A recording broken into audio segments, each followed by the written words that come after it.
जय हिंद दोस्तों, सैनिक समाचारों में आपका हार्दिक स्वागत है। सबसे पहले बात करूंगा हेडलाइंस की। क्या आपका पेंशन अकाउंट इन 10 बैंक के अंदर है? जरा चेक करें, क्योंकि एमओडी ने कुछ बैंकों को बाहर कर दिया है, यानी उनके साथ करार खत्म हो गया है, तो उन बैंकों से आपको फायदा नहीं मिलेगा। हाँ जी दोस्तों, दूसरी बात, यदि आप अपना बैंक बदलवाना चाहते हो, स्पर्श में माइग्रेट हो गए हो, तो क्या समस्या आ सकती है? बिल्कुल नहीं। आप 15 दिन में अपना खाता ट्रांसफर कराइए। क्यों कराइए? क्योंकि जो बैंक्स बेनिफिट नहीं दे रही हैं आपकी पेंशन के ऊपर, तो आप उन बैंकों में खाता रखने की जरूरत नहीं है। और मैं बात करूंगा दोस्तों, महंगाई भत्ता कब बढ़ेगा, कितना बढ़ेगा, उससे पहले महंगाई की मार है। हाँ जी दोस्तों, जैसा ही त्योहारों का सीजन शुरू और आप देख सकते हो महंगाई आसमान पर जा रही है। खाने पीने की चीजों को लेकर के, यानी देश के दो बड़े बड़े प्राइम मिनिस्टर ने आखिर महंगाई को लेकर क्या कहा और सरकार से सवाल किस तरह पूछे जा रहे हैं। हाँ जी दोस्तों, एक कर्नल साहब जो पढ़े लिखे हैं, धुरंधर हैं, उनको उनकी वाइफ को घर में डिजिटल अरेस्ट करके 15 लाख रुपए ठगे गए हैं। अब पढ़ा लिखा आदमी है और साहसी है, करेज है, सेना का बड़ा अधिकारी है, तो आपको भी रहना होगा सावधान। आखिर क्या है मामला? अंतिम बात करूंगा कि जो भी वीडियो सोशल मीडिया पर वायरल होते हैं, चाहे वो राजनीतिक है या गैर राजनीतिक है, हम आपके साथ जरूर साझा करते हैं। आज एक ऐसी महिला जो अपने पति और प्रेमी के साथ रहना चाहती है, दरोगा जी सिर पटक रहे हैं कि आखिर क्या करें। पत्नी कहती है कि मुझे प्रेमी चाहिए, पति चाहिए, और दोनों भी इस बात को लेकर राजी हो जाते हैं। अब समान सवाल उठा रहा है कि आखिर ये कौन सा युग है। कुछ लोग कह रहे हैं ये सही है, क्योंकि किसी पत्नी द्वारा पति को निपटा देने से बेहतर है कि आपसी निपट करके साथ रह रहे हैं। तो शायद इससे भी कहीं ना कहीं एक संदेश समाज में जा रहा है। इसका क्या हो सकता है, इसकी प्रतिक्रिया आपको देनी होगी। तो आइए दोस्तों, खबरें करते विस्तार से। सबसे पहले, जैसे मैंने कहा, आपका अकाउंट क्या बैंक ऑफ बड़ौदा में है, स्टेट बैंक ऑफ इंडिया में है, पंजाब नेशनल बैंक में है, पंजाब एंड सिंध बैंक में है, आईसीआईसीआई में है, बैंक ऑफ इंडिया में है, एक्सिस बैंक में है, एचडीएफसी बैंक में है, यस बैंक में है और आईडीएफसी फर्स्ट बैंक में है। यानी इन 10 बैंकों में यदि आपका अकाउंट है तो आपको डीएसपी अकाउंट का फायदा मिलेगा। यानी अब ये लेटर है, बिल्कुल लेटेस्ट लेटर है। अब एक और ये लेटर आपके सामने शेयर करूंगा ताकि आपको जानकारी क्लियर मिले। रक्षा मंत्रालय का एक लेटर, जैसे आप देख सकते हो, सभी मुख्यालय कमांड सभी कोर के लिए भेजा गया है। रक्षा विभाग के वेतन खाते उन बैंकों में हैं जिनका रक्षा मंत्रालय के साथ एमओयू यानी उनके करारनामा है। सूचित किया जाता है कि भारतीय सेना का वर्तमान में 10 बैंकों के साथ सक्रिय अनुबंध है, यानी करारनामा है। और 10 बैंक कौन सी हैं, ये आप पूरी गाइडलाइन आप दे सकते हो पीडीएफ। उन्होंने कहा है सभी भारतीय कर्मियों और पेंशनर्स को सलाह दी जाती है कि अपना रक्षा वेतन खाता केवल उन्हीं बैंकों में रखें जिनके साथ भारतीय सेना का सक्रिय अनुबंध है, ताकि भारत और उनके परिवार को उचित बैंकिंग लाभ सुनिश्चित किया जाए, यानी जो पेंशनर हैं या उनके परिवार को जो लाभ मिल सके। हाल ही में इन कई ऐसी शिकायतें आई हैं कि आप इसके ऊपर एक एडवाइजरी जारी किए। अब इन्होंने आईडीबीआई बैंक है, बंधन बैंक है, कोटक महिंद्रा बैंक है, यूनियन बैंक ऑफ इंडिया है और एक और बैंक है, इनका करारनामा खत्म हो गया है। 5 बैंकों का बची हैं सिर्फ 10। अब 10 में से फिर मैं बात करूंगा bank of Baroda, state bank of India, PNB, Punjab and Sind bank, ICICI bank, bank of India, Axis bank, HDFC, yes और आईडीएफसी फर्स्ट बैंक। अब इनके करारनामे इनके करारनामे भी कब तक हैं, क्या फायदा, ये भी बात करूंगा। सबसे पहले ये लेटर है, आपका लेटेस्ट लेटर है 21 जुलाई 2026 का। हालांकि हाल में देखा गया कि कई व्यक्ति रक्षा वेतन खाते अभी इन बैंकों में रखे हुए हैं और जिनके साथ करारनामा हट गया है, तो इनके साथ कोई दुर्भाग्यपूर्ण घटना या कुछ होती है तो इन व्यक्तियों को कोई मुआवजा या पीएआई पर्सनल एक्सीडेंट कवर नहीं दिया जाएगा। उपरोक्त के मद्देनजर उन्होंने कहा है कि इन बैंकों में अभी हमारा करार है, तो आप इनमें अपना खाता ट्रांसफर करा सकते हो और ये आप लेटर देख सकते हो, ऑफिशियल लेटर है कोई तरह। अब थोड़ा सा इसी के संबंध में फिर बात कर लेता हूं। अब बची हुई 10 बैंक हैं, 5 हट गई, आपका इनके अंदर खाता है। तो इसमें serving person, retired person, Agniveer, इनका पूरा पूरा करारनामा अभी तक है। और कब तक है? यानी बैंक ऑफ बड़ौदा का 2029 तक है, 3 मई। स्टेट बैंक का नवंबर 2028 तक है, किसी का जनवरी 2029 तक, सभी का लगभग है। ज्यादा मैं समय नहीं लेना चाहता हूं। अब इसके बेनिफिट के रूप में उन्होंने बताया है, एक बार मोटा मोटा बात करते हैं। बैंक ऑफ बड़ौदा में एक्स सर्विसमैन का एक्सीडेंट किसी कारणवश हो जाता है तो 75 लाख है। स्टेट बैंक ऑफ इंडिया में 50 लाख है, पीएनबी में 50 लाख है। एक्स सर्विसमैन का, सर्विंग का 1.25 करोड़, 1 करोड़, 1 करोड़ किसी, सिर्फ 1.25 करोड़ बैंक ऑफ बड़ौदा का है, बाकी सर्विंग और अग्निवीर का 1 करोड़ है। जितने पेंशनर हैं 75 लाख बैंक ऑफ बड़ौदा का, लगभग सभी का 50 लाख है। बैंक ऑफ इंडिया के कुछ अलग अलग क्लॉजेस हैं। अब ये जो आपके साथ मैंने 10 बैंक शेयर किए, इनमें आप अपना खाता ट्रांसफर करा सकते हो। ट्रांसफर खाता कराना कोई मुश्किल नहीं है। कोई ये कहता है रिकॉर्ड में है, कहीं नहीं है, आप स्पर्श की साइट पे जाके खाता ट्रांसफर करा सकते हो। आइए इसके बारे में भी थोड़ी जानकारी ले लेते हैं। अब इसमें किस तरीके से पीआई क्लेम होता है, ये मोटी मोटी चीजें बात करना चाहता हूं। यदि आपका एक्सीडेंट सर्टन हो जाता है, आप बाइक पे जा रहे हो या किसी खेती का काम कर रहे हो, किसी गाय या पशु के द्वारा कुछ हो जाता है, तो इस तरीके से आपको पीआई क्लेम मिलता है। उसके लिए आपको एफआईआर की जरूरत पड़ती है, पोस्टमार्टम रिपोर्ट की जरूरत पड़ती है, और सबसे पहले आप पेंशन आ गए तो आपका अकाउंट यानी डीएसपी में कन्वर्ट होना चाहिए। इसके ऊपर कई प्रकार के वीडियो आपने सुन चुके होंगे। अब रक्षा पेंशन को नए बैंक खाते में स्थानांतरित करने के लिए 2026 के लिए एक गाइडलाइन है, और ये 12 जनवरी 2026 को की है। पूर्व सैनिक हैं, विधवा हैं, रक्षा परिवारों के लिए मासिक पेंशन सिर्फ आय नहीं बल्कि एक इंश्योरेंस भी है। इंश्योरेंस का मतलब आप समझ सकते हो कि आपको पैसा मिलता है। सबसे पहले जांच करें कि पेंशन का भुगतान कैसे किया जा रहा है। यानी उन्होंने कहा है कि यदि आपका सीपीपीसी से हो रहा है या स्पर्श से हो रहा है, और कोई बड़ी बात नहीं है। अब इसमें कहा है कि जो स्पर्श पेंशन प्रणाली है उसके अंदर पेंशन का प्रबंधन सीधे अधिकारियों द्वारा किया जाता है, ऑनलाइन अपडेट होता है, एसएमएस अलर्ट आता है, स्पर्श नंबर मिलता है, ऑनलाइन सारी चीजें आप देख सकते हो, जैसे उन्होंने इसके बारे में आउटलाइन दिया। नया बैंक खाता कैसे खोलें, तो उन्होंने कहा है सबसे पहले अपने बैंक में, जो आप बैंक में ट्रांसफर कर रहे हो, ये चेक कर लें कि गवर्नमेंट का एमओयू उनके साथ कब तक है। और इसके साथ आप रक्षा पेंशन के लिए मतलब आप जाकर के इसकी वेबसाइट पर आप खोल सकते हो, और उसके अंदर आप खाता नंबर डालिए, आईएफएससी कोड डालिए, पासबुक वगैरह की फोटोकॉपी उसके ऊपर डालिए।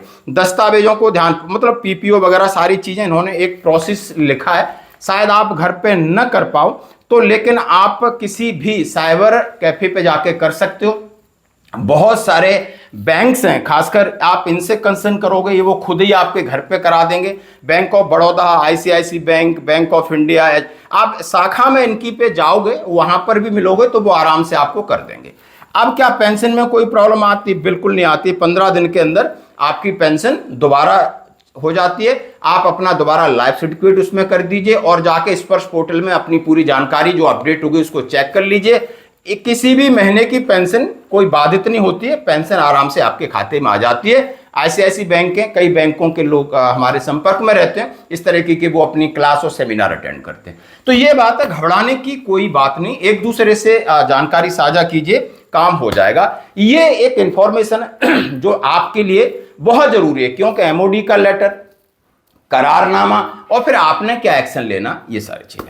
धन्यवाद दोस्तों। अब मैं बात करूंगा महंगाई की, बिल्कुल बात करना लाजमी है।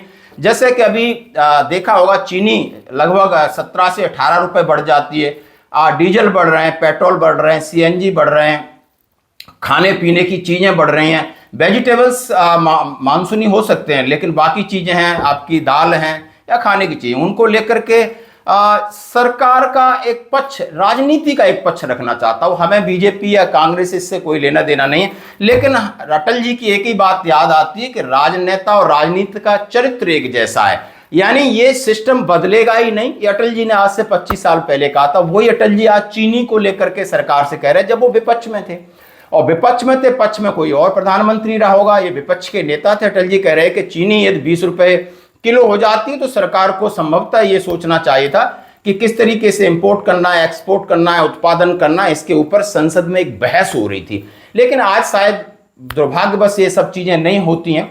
अब माने प्रधानमंत्री जी जब प्रधानमंत्री नहीं थे तब किस प्रकार कह रहे थे कि डीजल कहां जा रहा है, पेट्रोल कहां जा रहा है, रुपया कहां जा रहा है, महंगाई कहां जा रही है, महंगाई से त्रस्त है, लोग परेशान हैं। लेकिन दुर्भाग्यवश आज लोग खुश हैं या नहीं वो आप जानते हो, परेशान हैं या नहीं आप जानते हो, क्या किस तरीके से कोई चीज कंट्रोल में वो आप अपनी प्रतिक्रिया दे सकते हो। लेकिन मैं सिर्फ इतना जानता हूं कि राजनेता आजकल जो फिल्मों में जो कैरेक्टर होते वो एक्टिंग करते उससे भी बड़े एक्टर हैं। इनके पास क्या विजन है या नहीं है, क्या मजबूरियां ये नहीं है, हमें नहीं पता, लेकिन शायद राजनेता बदलते रहेंगे यानी नीतियां एज इट इज सेम रहती हैं। धन्यवाद दोस्तों, ज्यादा इसके ऊपर टिप्पणी न करते हुए मैं आपके लिए एक और एडवाइजरी रखना चाहता हूं। भारतीय सेना के एक कर्नल को डिजिटल अरेस्ट किया गया, 15 लाख रुपए जो टीम है उन्होंने अपने खाते में ट्रांसफर करा ली। 2 दिन डिजिटल अरेस्ट कर रखा। आप क्या समझो डिजिटल अरेस्ट क्या होता है?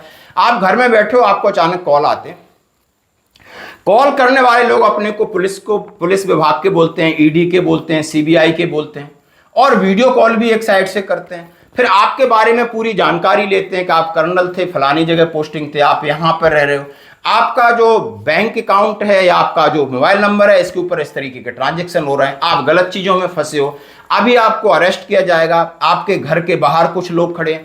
यानी इस तरीके का स्कैम है जो देश के लोग करते हो, विदेशों से ये मॉनिटर होता है, और इसी के चक्कर में सेना के पढ़े लिखे कर्नल साहब फंस जाते हैं। ये बड़े एक सोच वाली बात है, और इसके ऊपर लगातार एडवाइजरी आती है कि 1930 पे आप कॉल करें, साइबर फ्रॉड हो सकता है, यानी कोई भी आपकी अकाउंट की जानकारी फोन पे नहीं ले सकता है। लेकिन इस तरीके से वो लोग खेल खेलते हैं, यानी वो सरकार के एडवाइजरी को भी समझ रहे हैं और आपके ऊपर कैसे शिकंजा कसा जाएगा ये पूरी रणनीति बनाते हैं, और रणनीति के तहत इस तरह ठगते हैं। इसी में कर्नल साहब फंसे हैं। मुंडरी का इंकला में रहने वाले भारतीय सेना के कर्नल सुनियोजित डिजिटल गिरफ्तारी, साइबर धोखाधड़ी में 15.5 लाख रुपए का चूना। धोखेबाजी ने पुलिस और प्रवर्तन अधिकारियों का रूप धारण किया। उनकी पत्नी को 2 दिन लगातार मानसिक दबाव में रखा। भारतीय रिजर्व बैंक के मनगढ़ंत निर्देशों का पालन करने के बहाने उनसे धनराशि ट्रांसफर करा ली। कितना बड़ा प्रेशर होगा, यानी फोन के ऊपर ही इतना आपका शिकंजा कस दिया कि आपको 15.5 लाख रुपए उनके खाते में ट्रांसफर करने पड़े। यानी कितना उनके पास नॉलेज होगा, कितने बहे रुपये होंगे, कितने वर्दी होगी, कितने नकली कागज होंगे, लगातार इनको भेज रहे थे। इनकी पत्नी को ऐसा परेशान किया कि पत्नी ने पति को कहा कि भैया 15 लाख रुपए दे दो, जान छुड़ाओ। यानी जब पत्नी का दबाव उस तरीके से बढ़ा, जैसे माता सीता ने राम जी से कहा था कि इस हिरण को लेके आओ, और वो नहीं माने, भेजा और उनका हरण हुआ। इसी तरीके से कर्नल साहब फंसे। इसके ऊपर फिर पुलिस टीम बनाई गई और उन कौन कौन से लोग हैं उनका पता लगाया गया, वो एक अलग कहानी है। लेकिन हमें सीख मिलती है कि ऐसी एजेंसी, ऐसे वीडियो कॉल, ऐसे कॉल आते हैं तो तुरंत कॉल को काटें, और 1930 जो साइबर क्राइम की एक नंबर है, हेल्पलाइन, उस पर सीधा संपर्क करें। बाकी धन्यवाद। अब मैं बात करूंगा अंजू वर्मा, शुभम वर्मा और नितिन शर्मा, यानी एक पति है एक प्रेमी। अब पत्नी इस बात पे अड़ी है कि हमें पति भी चाहिए और पत्नी भी चाहिए, और चाहिए नहीं, पिछले 1 आध साल से वो साथ रह भी रहे थे, लेकिन समाज को भनक पड़ती है, मीडिया को भनक पड़ती है, तो मामला ये फिर उल्टा हो जाता है। उत्तर प्रदेश सीतापुर एक जगह डिस्ट्रिक्ट है, वहां पर 2 बच्चों कि मां अंजू वर्मा ने पुलिस के सामने ऐसा बयान दिया है कि वो हैरान है। उन्होंने कहा है कि मुझे पति भी चाहिए और प्रेमी भी चाहिए, पति भी ड्यूटी करेगा तो प्रेमी मेरे साथ रहेगा, प्रेमी ड्यूटी करेगा तो पति मेरे साथ रहेगा। और कॉन्फिडेंस इस महिला का जबरदस्त है, बाकी हमने जो देखा बाकी चीजों से नहीं पता, लेकिन कॉन्फिडेंस इतना था कि वो अपने पति और प्रेमी दोनों को डिफेंड कर रही, जहां तक बच्चों को भी डिफेंड कर रही। बच्चों से स्टेटमेंट लिया गया तो उन्होंने कहा मैंने पापा और चाचू या अंकल उनके साथ रहना। 5 लोग ये बड़े आराम से रह रहे थे। अब जब बात समाज में जाती है तो उनकी जो लड़की की मम्मी है वो उनको घर से निकाल देती है, बोला बात खराब हुई है। पहले कुछ इंटरनल इशू रहा होगा, इन्होंने कहा है कि मैं ये जो दूसरा नितिन शर्मा है कहीं किसी टेम्पो में मिला, हमने नंबर लिया, प्यार हो गया, अब वो भी रह रहा है। पति भी कहता है हमें कोई आपत्ति नहीं है, प्रेमी कहता है हमें कोई आपत्ति नहीं, पत्नी कहता है हमें कोई आपत्ति नहीं, बच्चे कहता है हमें कोई आपत्ति। अब रही बात, अब बहुत सारे लोग अलग अलग इसके ऊपर प्रतिक्रिया दे रहे हैं, वो बड़ी ध्यान देने वाली बात है। वो कह रहे हैं कि शायद ऐसा होता कि ये पत्नी किसी पति को ठिकाने पे लगा देती, उससे अच्छा इसकी जान बच गई, और जो है जैसे भी है अपना इन्होंने एक नया प्रयोग किया है, और ये प्रयोग से, इस प्रायोजन से और इस वायरल वीडियो से कई लोगों के दिमाग में और कुछ गंदगी जाएगी, शायद कुछ न कुछ इसके दुष्परिणाम भी हो सकते हैं। बाकी भगवान जाने। धन्यवाद। हाँ, हम दोनों लोगों के साथ रहेंगे, हमारे बच्चे भी रहेंगे, 5 आपके पति का नाम क्या? शुभम वर्मा। और जो दूसरे आपके साथ में रहे? उनका नितिन शर्मा। नितिन शर्मा। हाँ। तो नितिन से कैसे मुलाकात हुई आपकी? महमूदाबाद में फिर क्या हुआ? बच्चों का कोर्स लेने आए थे हम, तभी एक ऑटो से जा रहे थे, तभी मुलाकात हुई, तभी नंबर लिया था हम लोगों ने। बस बात करना स्टार्ट कर दिया, फिर घर वालों को पता हो गया तो सब लोगों ने कहा एक साथ में रहो, मेरी माँ उन्होंने भी कहा एक साथ में बेटा रहो, कुछ कहीं जाना मत, भाग के मत जाना, बेइज्जती मत करवाना। या मैंने बहुत कोशिश किया, छुड़ाने में नहीं छूटा। मैंने अपने पर दंड बहुत लिया। मम्मी के सामने मैंने फांसी भी लगाया, मम्मी के सामने। मम्मी ने कहा भैया ये खुराफात मत करो, खुराफात मत करो, ये सब चलता है कि बाहर वाले लोग नहीं जान पाए। तो मैं शांत हो गए, इसलिए आज तक ही नहीं किया।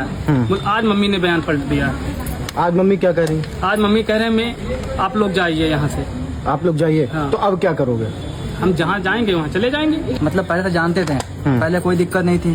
कल मैं घर पे गया, उसमें कोई दिक्कत नहीं। मेरे घर मेरे इनके घर आए, तब इनको दिक्कत आई थी कि मार डालेंगे, ये कर डालेंगे, तब मैंने कल एप्लीकेशन डाली थी।